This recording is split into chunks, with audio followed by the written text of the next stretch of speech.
Assalamualaikum warahmatullahi wabarakatuh. Oke, sebelum kita memulai kegiatan pada hari ini, ada baiknya kita berdoa terlebih dahulu. Berdoa dimulai. Berdoa selesai.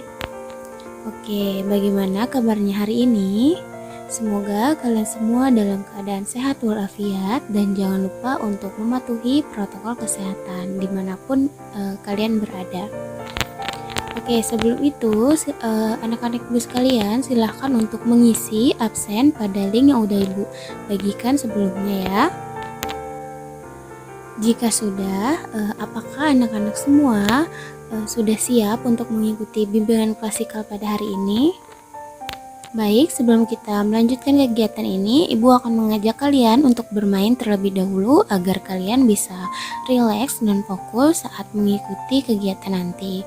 Nah, permainannya ini berjudul Simon berkata. Peraturannya, apabila Ibu mengatakan kalimat perintah dengan awalan Simon berkata, maka kalian harus mengikuti apa yang Ibu katakan. Ibu contohkan, misalnya Ibu bilang Simon berkata angkat tangan kanan, maka kalian harus mengangkat tangan kanan. Namun jika ibu mengeluarkan kalimat perintah dengan tidak menggunakan kalimat Simon berkata, maka kalian jangan mengikutinya. Oke, contohnya ibu berkata turunkan tangan, kalian jangan menurunkan tangan tadi ya. Oke, kalian sudah paham? Baik, kita mulai ya. Simon berkata, pegang mata. Simon berkata, pegang bibir. Angkat tangan kanan. Simon berkata, pegang kepala. Simon berkata, turunkan tangan. Oke, bermainnya cukup sampai di sini dulu. Semoga kalian bisa lebih rileks dan lebih fokus saat mendengarkan ibu nanti menjelaskan materi pada hari ini. Baik, materi yang akan ibu bawakan pada hari ini itu berjudul Cara Mengatasi Kecemasan di Masa Pandemi. Nah, sebelumnya ibu mau bertanya terlebih dahulu kepada anak-anak semua, apakah kalian menemukan orang terdekat kalian atau mungkin kalian pernah bertemu dengan orang-orang yang sedang mengalami kecemasan di masa pandemi ini, atau mungkin kalian sendiri yang mengalami kecemasan di masa pandemi ini. Nah, kecemasan itu apa sih? Nah, sebelumnya ibu akan menjelaskan apa saja yang akan ibu sampaikan pada materi kita pada hari ini. Yang pertama ada pengertian kecemasan. Selanjutnya ada faktor yang mempengaruhi kecemasan. Kemudian ada dampak negatif dari kecemasan dan cara mengatasi kecemasan di masa pandemi. Oke, yang pertama ada pengertian kecemasan. Cemas merupakan respon emosi individu yang timbul karena menghadapi konflik, masalah, dan ketegangan. Biasanya individu tidak menyadari secara jelas apa yang menyebabkan dirinya cemas dan menimbulkan gangguan dalam kehidupan. Cemas itu sendiri adalah suatu respon individu yang subjektif terhadap pengalaman yang dirasa tidak menyenangkan dan disertai dengan rasa gelisah, khawatir, dan takut. Selanjutnya ada faktor yang mempengaruhi kecemasan. Ada dua faktor, yaitu ada faktor internal dan faktor eksternal. Faktor internal kecemasan pada pandemi COVID-19 seperti yang pertama ada genetik, yaitu adanya bawaan gangguan cemas sejak awal. Yang kedua ada mekanisme adaptasi yang kurang kuat seperti saat memakai masker, di rumah aja, jaga jarak, dan perubahan lainnya di saat pandemi ini. Yang ketiga ada tipe kepribadian tertentu, misalnya tipe cemas. Dan faktor fisik yang lemah atau komorbid penyakit yang menjadi pemberat munculnya kecemasan. Berikutnya, faktor eksternal kecemasan pada pandemi COVID-19 ini seperti adanya informasi media sosial atau pembanjiran informasi tanpa penyaringan. Dan kedua, ada stigma lingkungan. Yang ketiga, ada ketidakcukupan sumber daya seperti makanan, pakaian, maupun finansial. Dan yang keempat, ada masalah pekerjaan serta keterbatasan aktivitas fisik dan sosial. Oke, selanjutnya ada dampak negatif dari kecemasan. Nah, ada 4 dampak negatif dari kecemasan, yaitu yang pertama ada kurang tidur. Kecemasan dapat menyebabkan insomnia dan masalah tidur lainnya loh. Semakin sedikit tidur, maka semakin besar tingkat kecemasan kita. Nah, untuk mengatasi kurang tidur dapat dilakukan dengan fokus pada cara-cara untuk meningkatkan kualitas tidur. Dengan meningkatnya kualitas tidur, maka dapat mengurangi kecemasan. Pertahankanlah waktu tidur yang konsisten, batasi minum kopi dan alkohol, matikan alarm, olahraga, dan berjemur pada paparan sinar matahari setiap hari. Hal lain yang dapat dilakukan adalah menjaga kamar tidur tetap sejuk, gelap, dan tenang, serta menjauhi gadget agar lebih cepat tidur. Nah, selanjutnya ada kesulitan untuk fokus. COVID-19 telah mengancam kesehatan fisik dan psikis dan cara hidup kita sehari-hari. Secara tidak sengaja, setiap hari terus mendengar berbagai berita dan kemudian memikirkan cara-cara untuk melindungi diri dari virus. Masalahnya adalah selama di rumah juga harus tetap fokus untuk belajar. Akibat pemberitaan COVID-19, pikiran menjadi tidak fokus dan sulit berkonsentrasi pada pelajaran. Cara untuk meningkatkan konsentrasi pada masa pandemi ini adalah dengan mengurutkan apa yang mesti dilakukan, serta jangan lupa untuk istirahat yang cukup. Selanjutnya ada sering lupa. Nah, kecemasan ini dapat mempengaruhi memori loh. Apapun yang merilekskan tubuh akan membantu ingatan, karena relaksasi melibatkan sistem saraf parasimpatis. Kegiatan relaksasi yang baik seperti olahraga juga dapat merelaksasikan ingatan.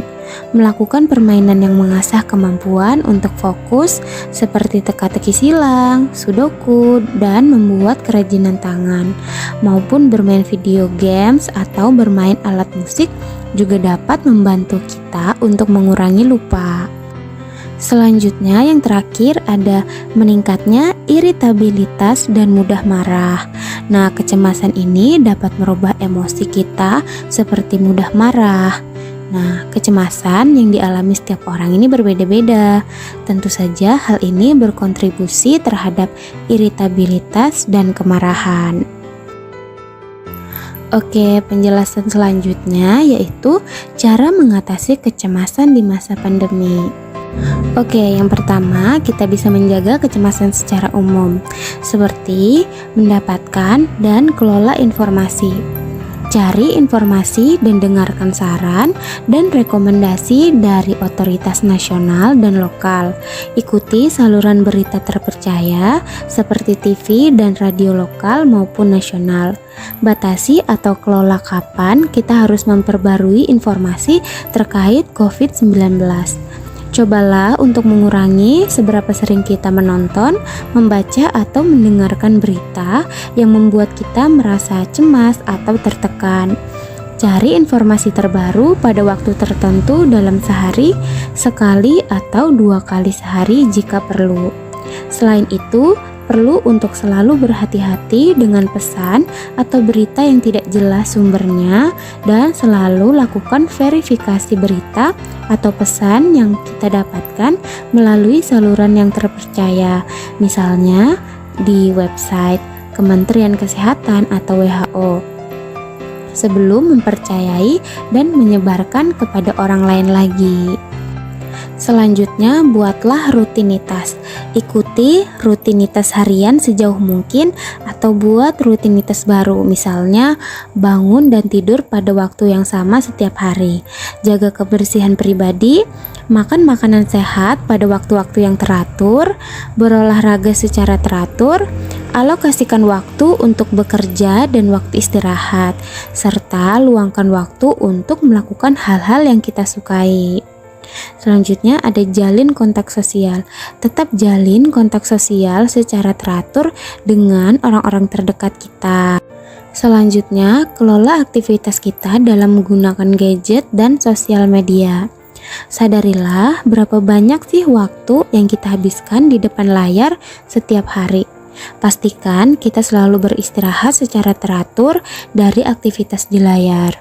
Meskipun video game bisa menjadi cara untuk bersantai, tapi kita mungkin tergoda untuk menghabiskan lebih banyak waktu dengannya daripada biasanya saat berada di rumah untuk waktu yang lama. Nah, pastikan untuk menjaga keseimbangan yang tepat dengan aktivitas online dalam rutinitas harian kita. Gunakan akun media sosial kita untuk mempromosikan cerita positif dan penuh harapan. Perbaiki juga informasi yang salah dimanapun kita melihatnya. Selanjutnya ada bantu orang lain. Nah, jika kita bisa, tawarkan dukungan kepada orang-orang di komunitas kita yang mungkin membutuhkannya, seperti membantu mereka berbelanja. Selanjutnya ada dukungan petugas kesehatan. Manfaatkan peluang secara online atau melalui komunitas kita untuk berterima kasih kepada petugas kesehatan di negara kita dan semua yang bekerja untuk menangani COVID-19 ini. Selanjutnya, jangan mendiskriminasi. Ketakutan adalah reaksi normal dalam situasi ketidakpastian. Namun, terkadang rasa takut diungkapkan dengan cara yang menyakitkan bagi orang lain. Ingat, berbuat baiklah. Jangan mendiskriminasi orang karena ketakutan kita akan penyebaran COVID-19. Jangan mendiskriminasi orang yang menurut kita mungkin terkena virus COVID-19. Jangan mendiskriminasi petugas kesehatan. Petugas kesehatan berhak mendapatkan rasa hormat dan ucapan terima kasih. COVID-19 telah mempengaruhi orang-orang dari banyak negara. Jadi, jangan mengaitkannya dengan grup tertentu. Selanjutnya, mengidentifikasi kekhawatiran kita. Nah, berlatihlah dengan mengidentifikasi apakah kekhawatiran kita ini adalah kekhawatiran terhadap masalah nyata atau hanya kekhawatiran hipotesis. Jika kita mengalami banyak kekhawatiran hipotesis, penting untuk mengingatkan diri sendiri bahwa pikiran kita tidak berfokus pada masalah yang dapat kita selesaikan sekarang dan nanti. Oke, baik anak-anak ibu semua, itu saja yang dapat ibu sampaikan. Ibu ucapkan terima kasih kepada anak-anak semua yang telah mendengarkan dan memperhatikan ibu menjelaskan materi pada hari ini. Kalau ada anak-anak ibu semua yang belum mengerti atau belum memahami materi pada hari ini, silakan untuk bertanya di kolom komentar. Oke, sekian materi BK pada hari ini. Dari apa yang udah ibu jelaskan, apa sih yang kalian pahami? Nah, silakan untuk mengisi lembar peserta didik yang akan ibu bagikan nanti ya. Nah, sebelum kita mengakhiri kegiatan kita pada hari ini, silakan untuk berdoa terlebih dahulu. Berdoa dimulai. Oke, berdoa selesai. Oke, baik, ibu ucapkan terima kasih atas perhatian anak-anak semua. Sampai jumpa di pertemuan selanjutnya dengan materi yang berbeda juga tentunya. Semoga kita selalu diberikan kesehatan yang berlimpah dan juga untuk tetap mematuhi protokol kesehatan dimanapun kita berada. Oke, sekian. Wassalamualaikum warahmatullahi wabarakatuh.